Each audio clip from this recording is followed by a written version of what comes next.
Convidamos o professor Júlio Adam para assumir o microfone nesta noite.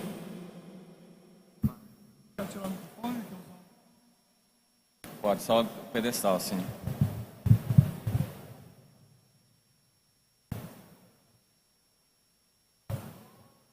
Isso é alto, né? Bota um pouco de água para mim.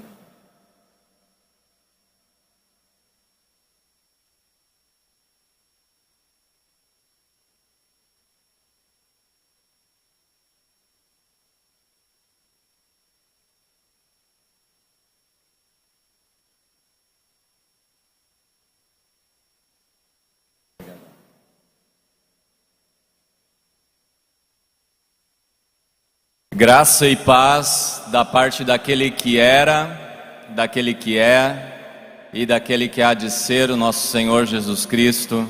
Amém. Eu me sinto um privilegiado nessa noite de poder estar aqui uma semana ou alguns dias antes da comemoração dos 500 anos da Reforma Protestante e poder vivenciar com vocês tamanha efusão de louvor, de glorificação de Deus. Então sou extremamente grato, por isso que eu pude experimentar um professor, porque a gente entende que a educação se faz numa troca, né? Não é um que ensina o outro, mas então nós temos uma ensino. Essa noite é uma noite de música e ensino. Nada mais combina tanto com a reforma que música e ensino. A reforma, principalmente a reforma que veio do Lutero, privilegiava, além de muitas outras coisas, mas esses dois pilares. Precisava ser uma pessoa que possa, a partir de si, interpretar e ler a palavra, a partir de si mesmo, com a iluminação do Espírito, e entender o que para o Lutero era extremamente importante. Ensino em todos os níveis, desde as crianças, na família, na igreja, na escola, na universidade. E a música, o Lutero considerava a música, ele chegava a ter dúvidas se teologia era mais que música ou se música era mais que teologia. Tamanha era o destaque que ele via nessa arte que ele considerava uma criação divina. Lutero dizia que a música só pode ter sido criada por Deus por ser algo tão expressivo e uma forma tão precisa de comunicar o Evangelho. Então estamos muito bem comemorando 500 anos da Reforma Protestante. Vocês há pouco tempo aí de comemorar 100 anos em João Pessoa e na Paraíba.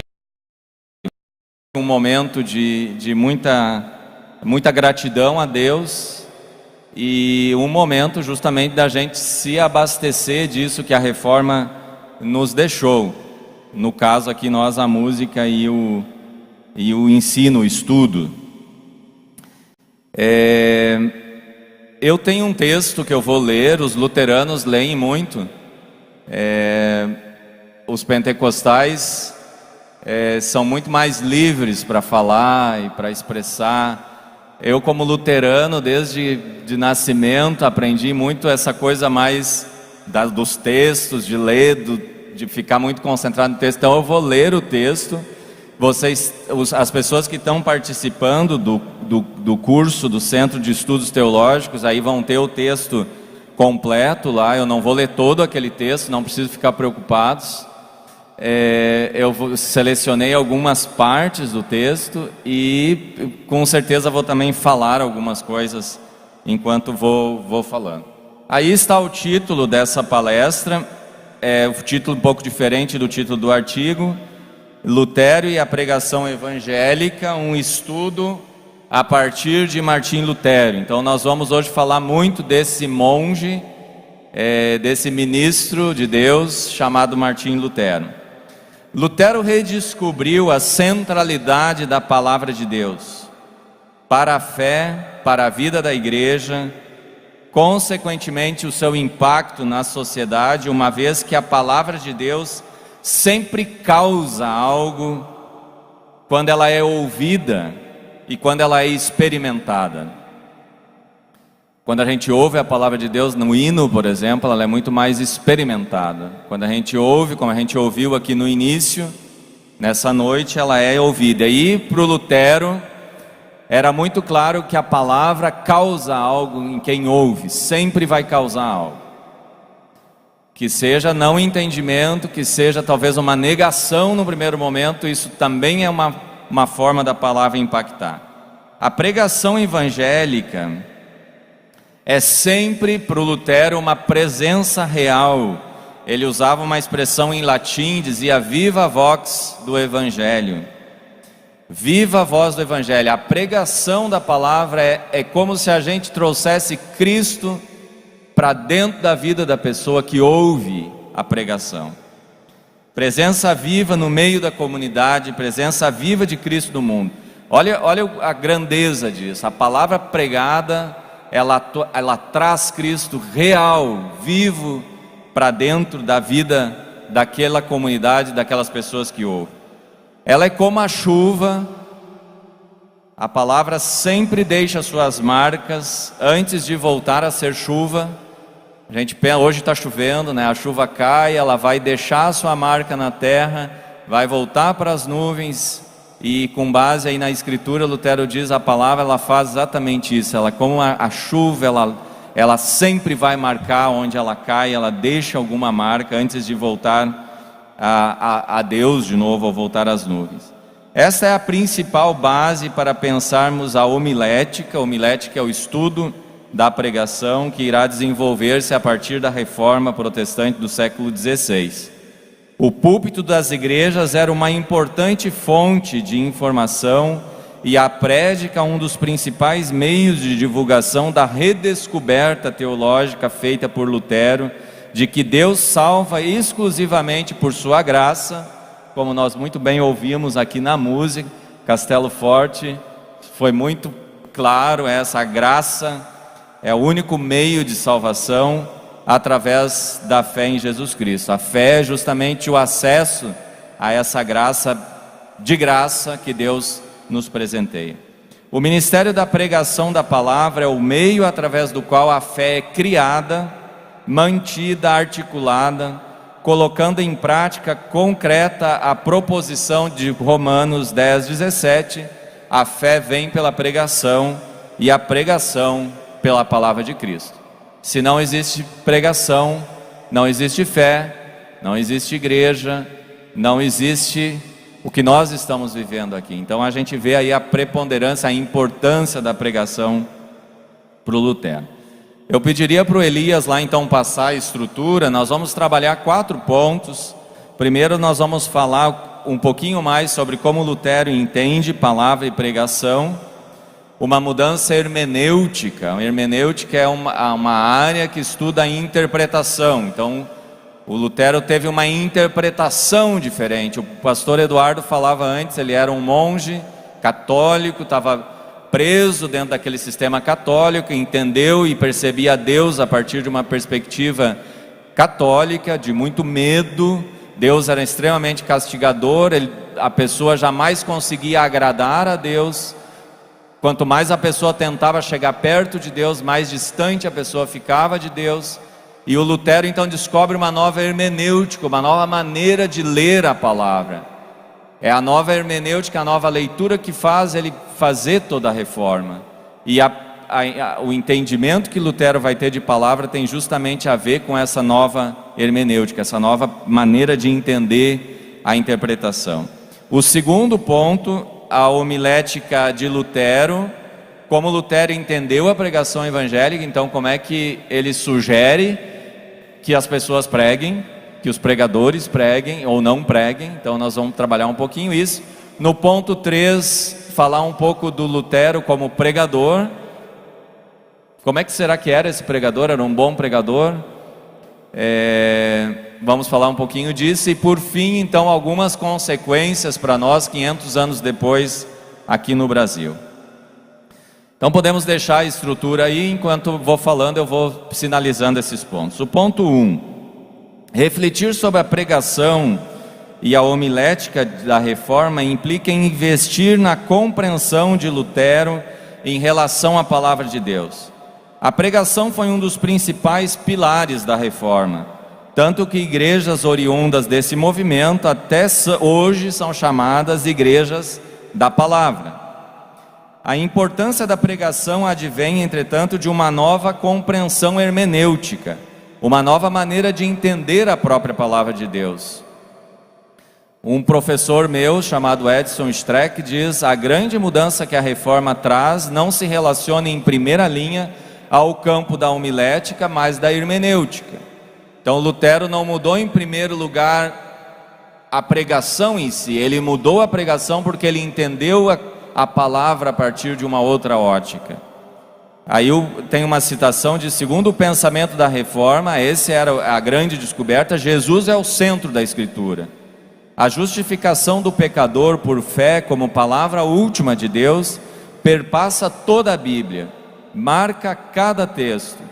Aponta-se a necessidade da distinção entre lei e evangelho. Estas são alguns princípios que dão à prédica, como lugar em que se ouve a viva voz do evangelho, a tarefa de revelar a palavra de Deus contida na Escritura. Tarefa da prédica, segundo Lutero, é atrair o interesse das pessoas, cativá-las para levá-las a ter fé na promessa de Deus. Termina aqui a citação. Para Lutero, pregação da palavra de Deus é o meio através do qual toda a vida de fé e toda a vida da igreja se tornam realidade. Por isso é muito importante, isso foi uma revolução na época. Praticamente a missa da época não tinha mais pregação.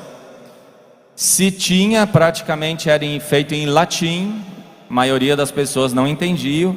O Lutero, entendendo isso, de que essa revelação da justificação por graça e fé é o centro de toda a Escritura, de Gênesis a Apocalipse, essa é a mensagem de toda a Escritura. Essa mensagem precisa ser comunicada, não só comunicada, ela precisa ser trazida para a realidade. Quando se prega, a gente traz a mensagem para a realidade, e por isso, extremamente importante que fosse feita em língua alemã, a língua que o povo podia entender. Como é que Lutero entende palavra de Deus? O que é palavra de Deus? O que vocês entendem por palavra de Deus? Lutero vai dizer: a palavra de Deus, ela existe em 3 formatos. A palavra de Deus está na Escritura, a palavra de Deus é Jesus Cristo, Jesus é a palavra de Deus, e a palavra de Deus é a pregação. Esses são os 3 lugares onde Lutero identifica a palavra de Deus. A Sagrada Escritura não é exatamente a palavra de Deus, segundo ele. A palavra de Deus vem a nós através das Escrituras. Ambas, palavra e Escritura, não são, para o Lutero, exatamente a mesma coisa. Então aqui eu tenho a palavra e ao mesmo tempo a Escritura. O Lutero diz: aqui nós temos a Escritura, quando a gente prega, ela se torna a palavra de Deus. Sem a pregação ainda ela é só letra. Ela precisa ser pregada, para aí ela ganha vida na vida das pessoas. Então, olha que interessante isso, é uma diferença. Naquele tempo isso foi revolucionário. A palavra de Deus para Lutero é algo vivo, algo que escapa às letras e às escrituras.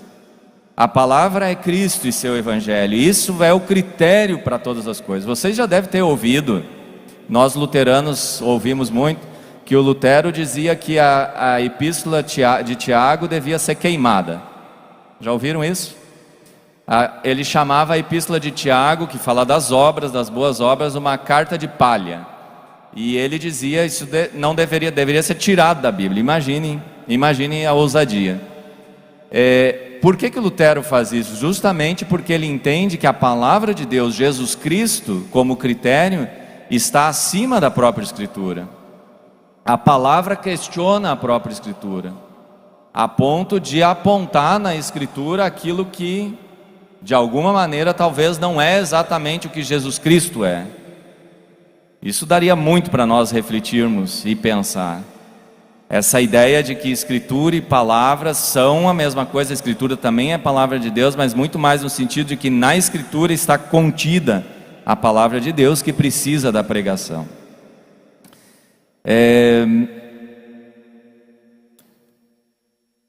Deus efetua tudo por meio desta sua palavra. Sem palavra, o Espírito Santo não opera a santidade dos cristãos, não opera a santidade da igreja, da comunhão dos santos.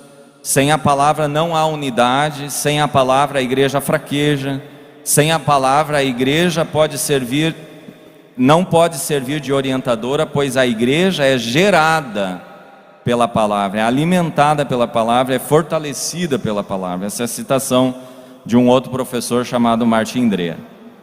É por meio da palavra Cristo que o ser humano, pecador, é justificado. Tudo isso acontece por meio da pregação. Quem faz a palavra algo efetivo, e aí Lutero escreveu muitíssimo sobre isso, quem faz que a palavra por meio da pregação se torne palavra viva é o Espírito Santo, graças a Deus. Através da pregação, como dirá o apóstolo Paulo, nem olhos viram, nem ouvidos ouviram, nem jamais penetrou no coração humano o que Deus tem preparado para aqueles que o amam. Mas Deus nolo revelou pelo Espírito, porque o Espírito a todas as coisas perscruta, até mesmo as profundezas de Deus, lá em 1 Coríntios 2, 9 a 10. Então é exatamente essa dinâmica.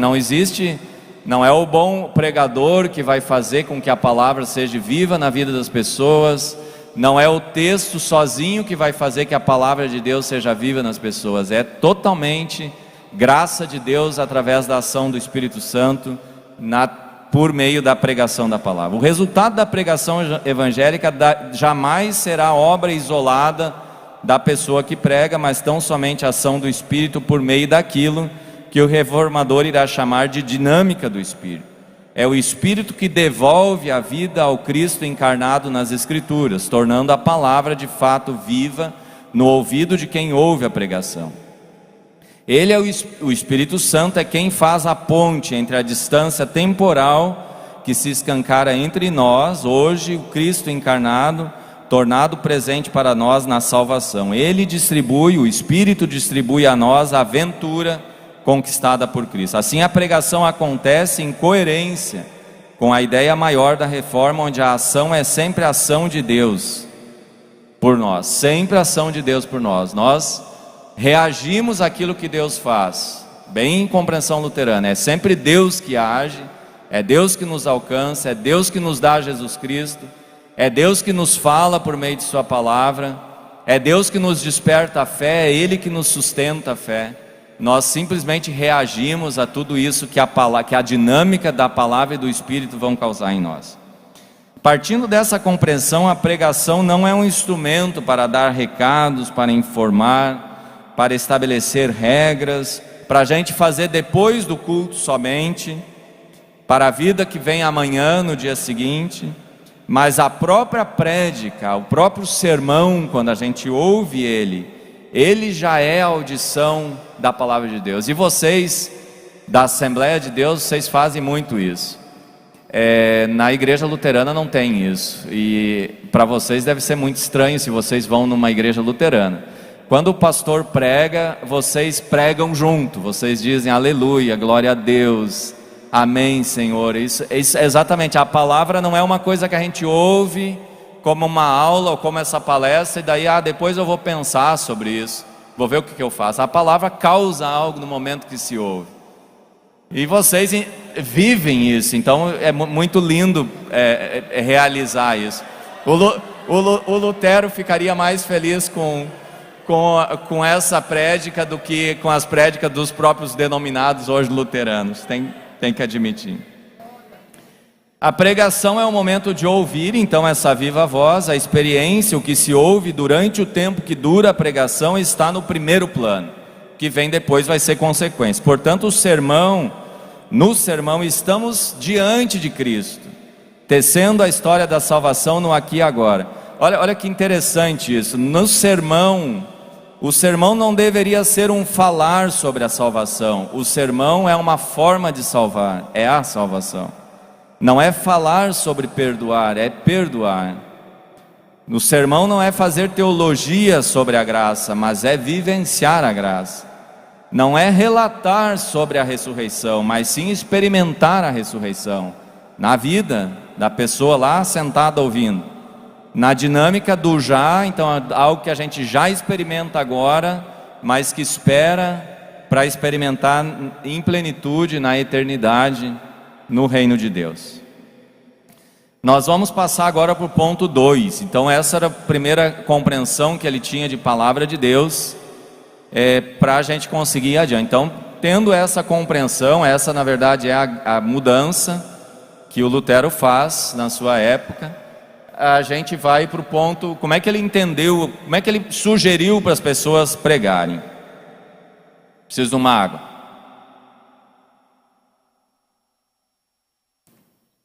O Lutero escreveu muitas coisas, mas as pessoas que acompanhavam o movimento da Reforma anotavam muitas coisas que o Lutero falava. Essas falas são chamadas de conversas de mesa. Em alemão se diz Tischreden, conversas de mesa. Não quer dizer que essas falas foram lá na mesa só. A gente sabe que o Lutero fazia muita coisa conversando com as pessoas enquanto comiam. E bebiam, porque bebiam cerveja. E conversavam sobre as teologias, sobre as descobertas, sobre a própria reforma. E muitas dessas coisas foram conversadas lá nas mesas. Então essas falas são chamadas conversas de mesa. Não quer dizer que foi só na mesa. Muitas vezes no caminho, indo de um lugar para o outro, nas próprias aulas, nas reuniões de grupo, sentado, então conversando sobre coisas. Os discípulos lá, que eram os seguidores da reforma, estavam dele que anotando as coisas. E muitas dessas coisas ficaram registradas. Existe atualmente 7.075 conversas de mesa. Imagine. Grande parte do que o Lutero diz sobre a pregação, como ela deve acontecer, uma homilética de Lutero, vem não de escrito. Lutero não escreveu muito sobre como se deve pregar, mas as ideias de como pregar vêm exatamente dessas conversas de mesa. O valor dessas 7.075 falas de mesa reside no fato de serem orientações espontâneas, dicas relacionadas à prática da vida e da pregação. Nelas também transparece o Lutero pessoa, um Lutero bem mais impulsivo, mais firme, implacável, escarnecedor. Lutero brincava muito com a situação de uma forma séria, né? Então ele fazia críticas de uma maneira às vezes escarnecedora, compreensivo, afável, frustrado muitas vezes. Vocês vão ver mais adiante que Lutero se frustrou também, capaz de rir da situação e de si mesmo. Como vimos acima, o conteúdo central da pregação só pode ser a palavra de Deus, só pode ser Cristo, por meio da dinâmica do Espírito, que revela o Cristo que está nas Escrituras. A fonte para esse conteúdo é a Bíblia, a Escritura. Por isso, embora Lutero tenha pregado várias prédicas temáticas nas falas de mesa, ele é enfático na orientação para tomar como base para a prédica o texto bíblico. Então, o texto bíblico é extremamente importante. O Lutero mesmo fez várias prédicas sobre tema, por exemplo, um tema, a ressurreição, a justificação, a salvação, são temas. Ele fez várias prédicas que tinham um tema como base, mas mesmo quando tinha um tema, Lutero jamais deixou de ser bíblica, deixou de ser bíblico. A prédica precisa sempre nascer a partir dos textos sagrados da Escritura. A dinâmica de lei e evangelho será também decisiva para pensarmos o jeito que Lutero propõe a pregação. Segundo ele, a lei é necessária para os maus, para admoestar, corrigir, acusar, inclusive direcionada às autoridades e governantes, mesmo que, segundo ele, tenham sido instruídas por Deus. As autoridades, né? Lutero tem essa compreensão que as autoridades são instituídas pelo próprio Deus. O evangelho é necessário por causa dos piedosos e os atribulados.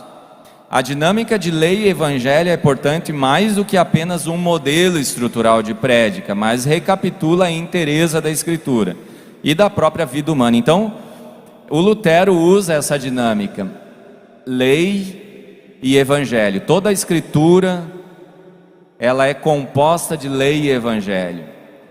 A lei tenta nos aproximar de Deus, mas a gente sabe que pela lei, quanto mais a gente tenta chegar perto de Deus, mais distante a gente fica. A gente não consegue cumprir a lei.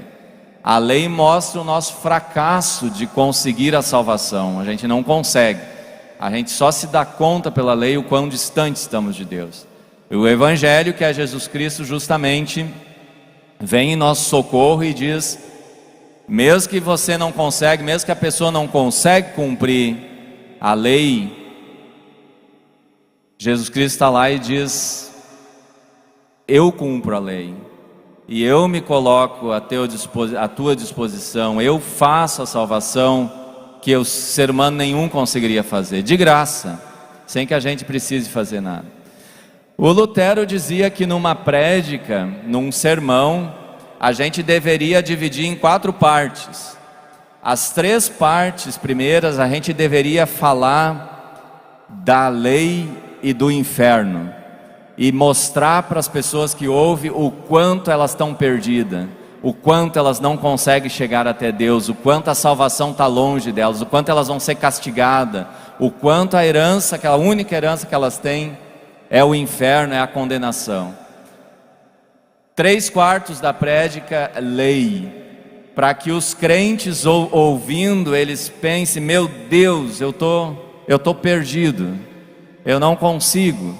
E aí o Lutero diz: na última parte da prédica você traz Jesus Cristo, e aí você diz para as pessoas: vocês viram que não conseguem, com tudo isso que foi falado, vocês jamais conseguiriam chegar até a salvação, chegar a Deus, mas Jesus Cristo nos dá a salvação, Ele nos alcança graciosamente, e a fé é o único jeito que a gente pode acessar a essa imensa graça, como a gente cantou aqui há pouco tempo. Nas conversas de mesa fica também evidente que a tarefa da pessoa que prega é algo exigente, não é fácil pregar. O pregador tem a tarefa de anunciar uma doutrina pura e sã. Uma doutrina pura e sã, isso não é tarefa fácil. Vemos aqui uma clara relação com a preocupação maior da reforma, a preocupação com a pura doutrina.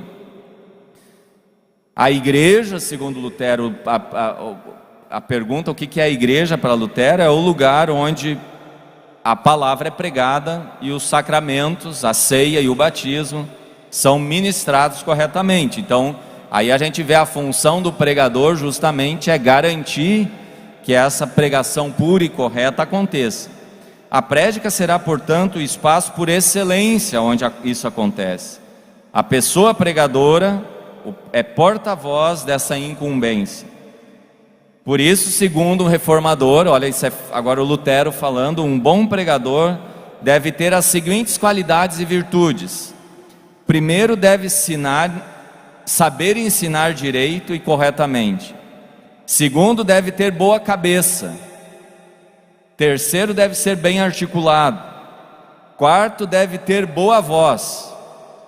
Quinto, deve ter boa memória. Sexto, presta atenção, sexto, deve saber parar. 500 anos atrás, o pregador tem que saber parar. Sétimo, deve estar certo do que fala e ser aplicado. Oitavo, deve investir na sua tarefa o corpo e a vida, os bens e a honra. E nono, deve saber aturar o desprezo de todos. É muito atual, né?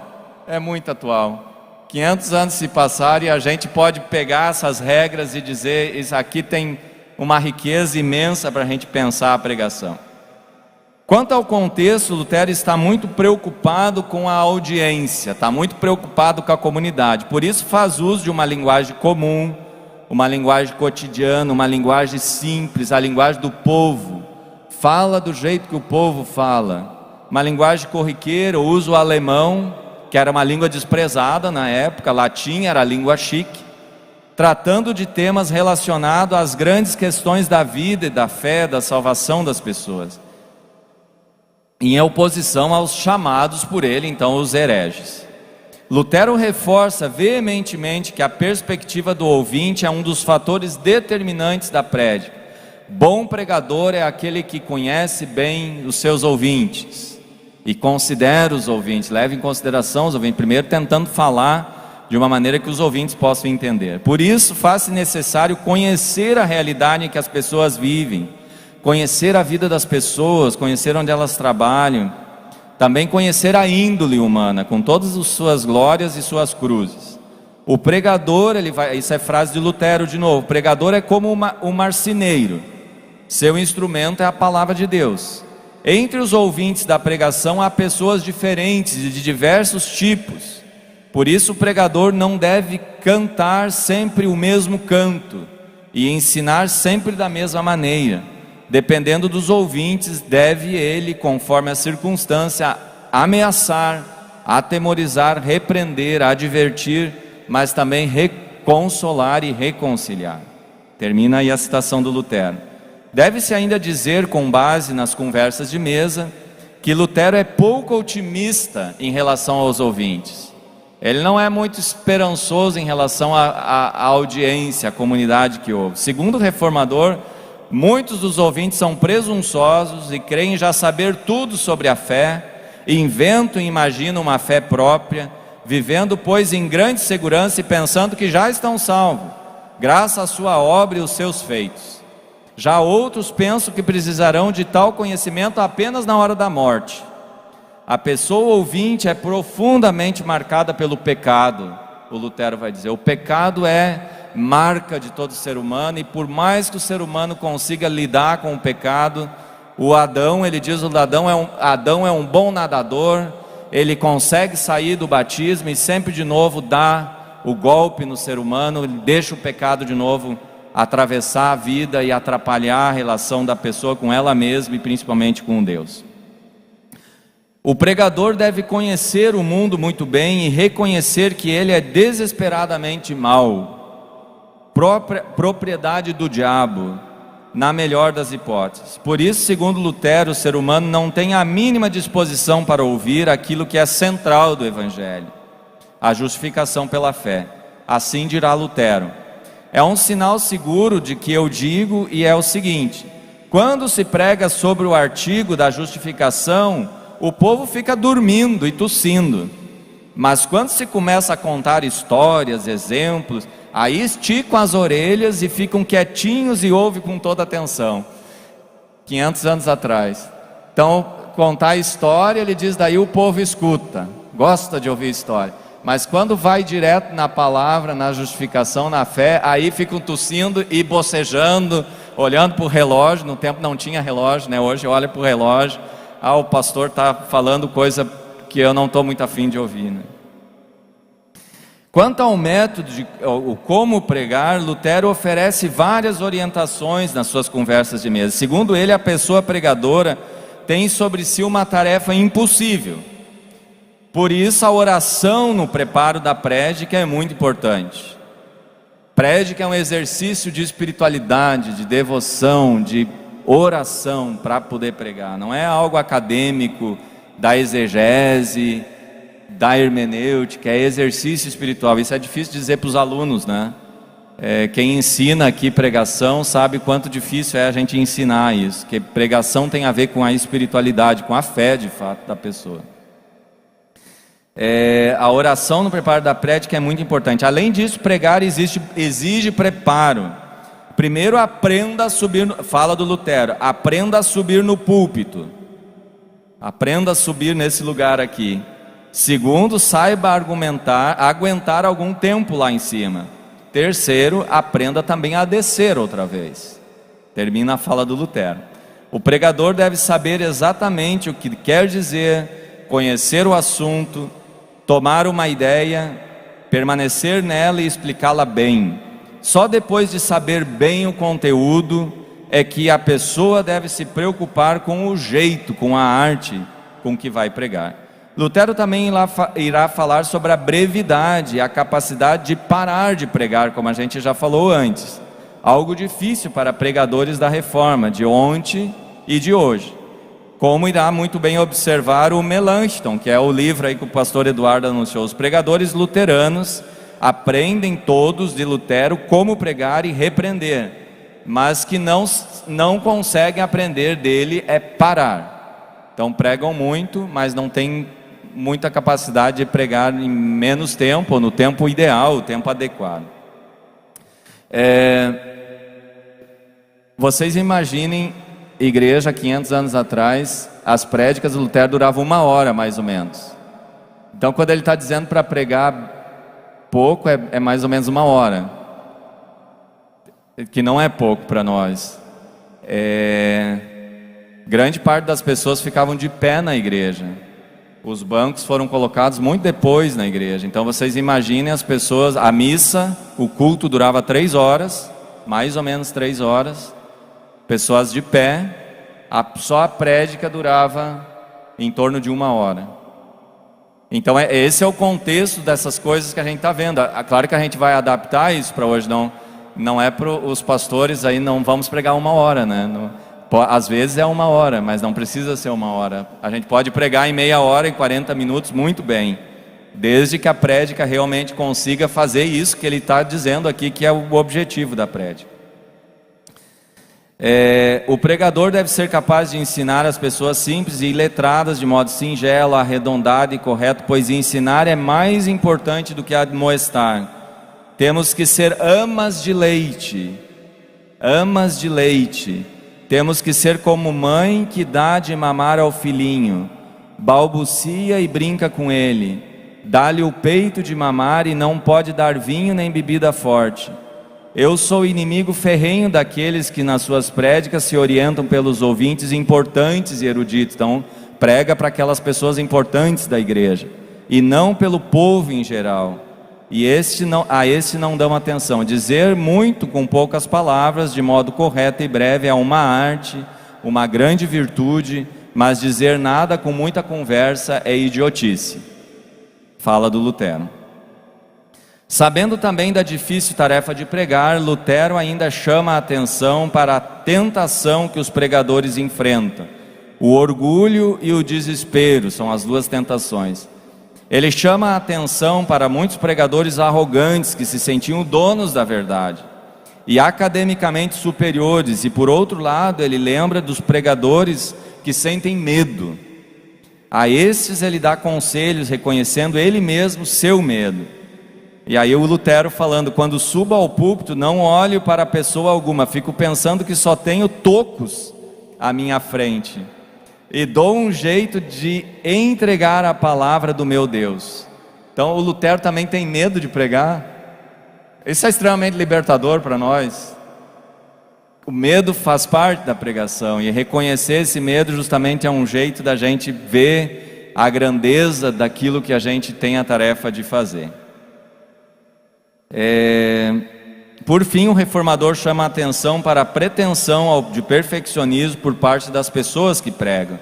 Aqui ele reforça a dimensão espiritual da pregação, uma vez que a sustentação da pregação e do pregador provém, igual como toda a ideia da reforma, provém tão somente do próprio Deus e sua graça, né? A pregação, o dom da pregação é graça de Deus, não é conquista do ser humano. Deus, nosso Senhor, instituiu o seu mais alto ministério de modo muito singular. Ele o atribuiu aos pregadores, esses pobres pecadores e mendigos, assim são por ele entendidos os pregadores, que dizem ensino, mas dificilmente vivem de acordo. Assim a força de Deus anda sempre na fraqueza, e quanto mais fraco ele for em nós, tanto mais forte Deus será. Nós vamos agora passar para o 4º ponto, o 3º ponto na verdade, que é o Martim Lutero pregador. A gente já viu um pouquinho aqui que ele tinha medo, mas agora a pergunta é: como é que foi esse cara aí além do medo? Como é que o Lutero pregava? Aí está o 3º ponto. Ao que tudo indica,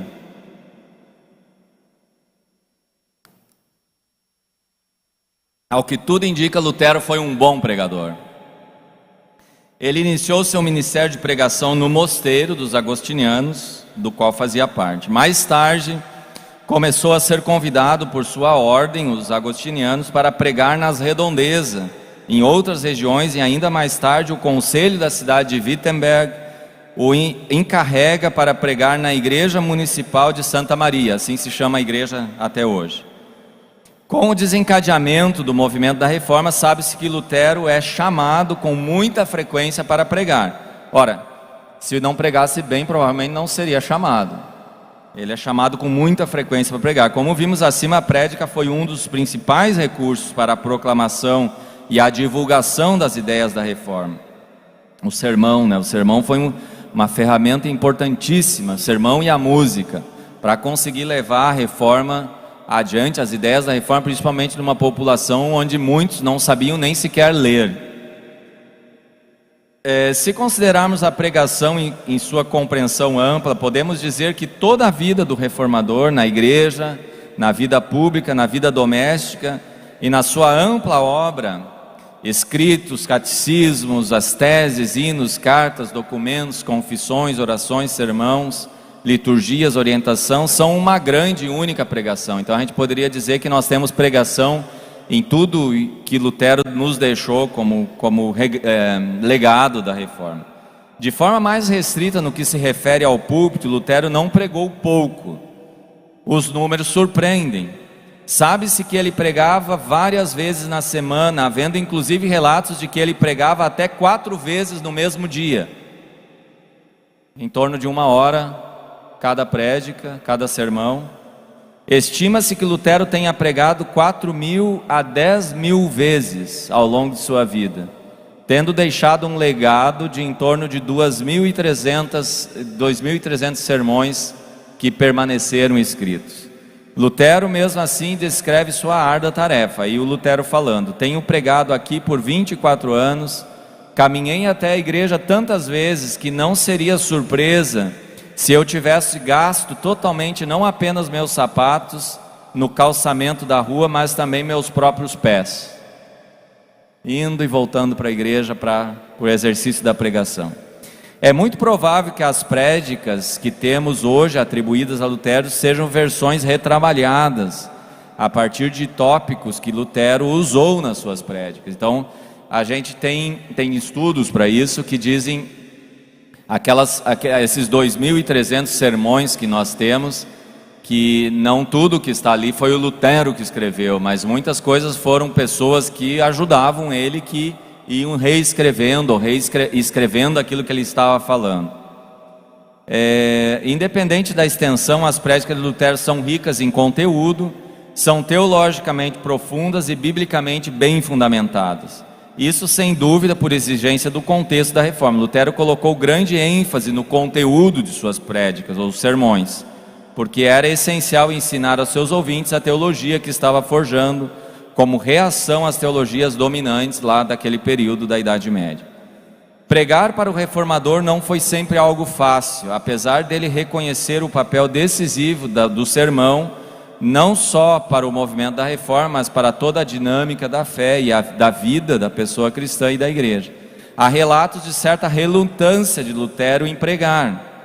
Lutero teve suas decepções com os resultados da pregação, queixando-se do desinteresse das pessoas ouvintes, muitas das quais dormiam e roncavam durante a pregação, e do desleixo dos próprios pregadores com o ministério da pregação.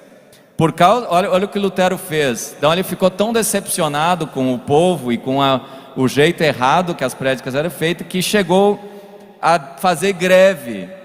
Fez greve de pregação, ficou vários meses sem pregar. Em 1530 ele iniciou a greve de sermão e não pregou por um tempo, porque ele não aguentava mais o desrespeito das pessoas que ouviam e o descaso que muitos pregadores acabavam usando para essa tarefa tão sublime e tão essencial para a vida da igreja, que é a pregação.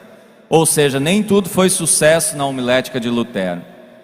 Um professor, colega meu, relata o fato de que em 1546, é o ano que Lutero morre, ele pregou os seus últimos 4 sermões na sua cidade natal, na pequena cidade de Eisleben. Adivinha quantas pessoas foram lá nos últimos 4 sermões do Lutero? 5 pessoas.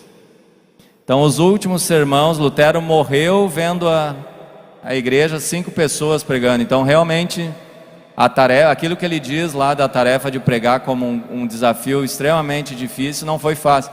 Então, eu acho muito interessante a gente pensar essas coisas, porque a gente tem a impressão de que os problemas são hoje, né? Hoje nós temos problemas, hoje nós temos desinteresse, tem os jovens que não querem escutar, tem as pessoas que não querem ouvir teologia, que não querem entrar fundo na Bíblia, mas 500 anos é o mesmo ser humano que está lá, o mesmo ser humano pecador, tentando achar que já sabe tudo, que não precisa de Jesus Cristo, que ele mesmo já conquistou a sua salvação, que ele não precisa ouvir pregação nenhuma, que ele já está bom assim, ele mesmo lê a Bíblia, né? Ele mesmo prega para si. Então a gente está muito próximo aqui quando a gente olha essa realidade dos 500 anos atrás, a gente vê muita relação com o que a gente vê hoje.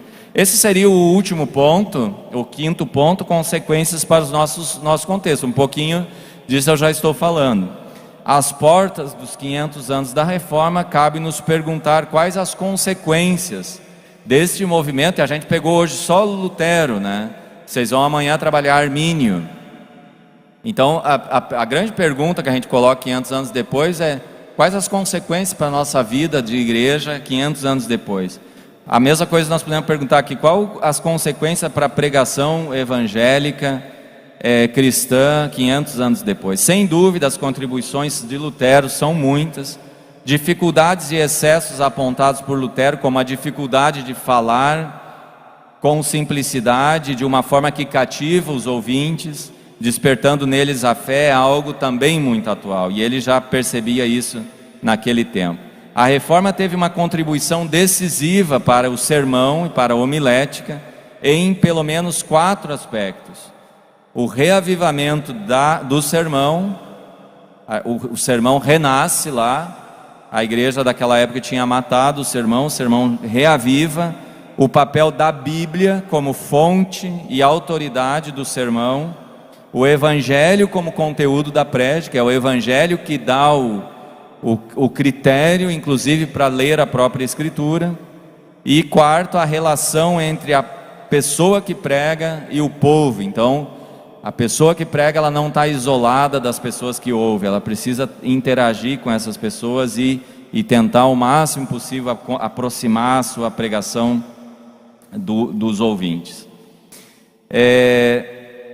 A pergunta: como pregar o Evangelho de forma que ele seja efetivamente e afetivamente ouvido? Com uma igreja tão cheia como nós temos aqui, talvez vocês não tenham esses problemas, né? Como pregar o Evangelho de forma que ele seja efetivamente e afetivamente, que toque o coração das pessoas. Para mim, a igreja, essa é uma grande pergunta.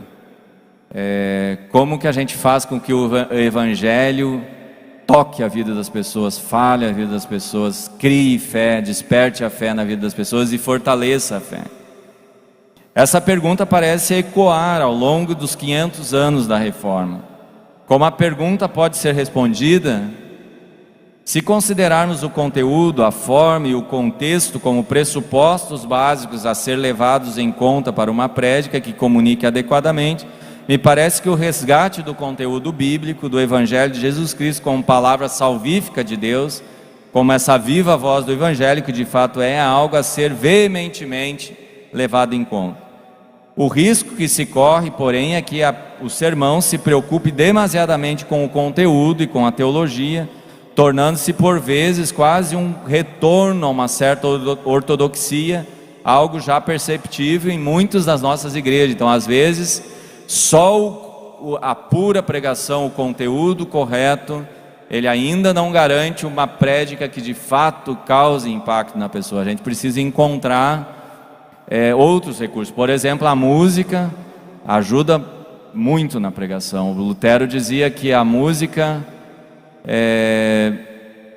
ela tem um impacto na vida da pessoa que muitas vezes nem a própria pregação conseguia ter. Ela consegue de fato atingir a pessoa porque a música, além de texto, além de conteúdo, ela tem a forma, tem a melodia, tem o ritmo que mexe muito com a emoção da pessoa.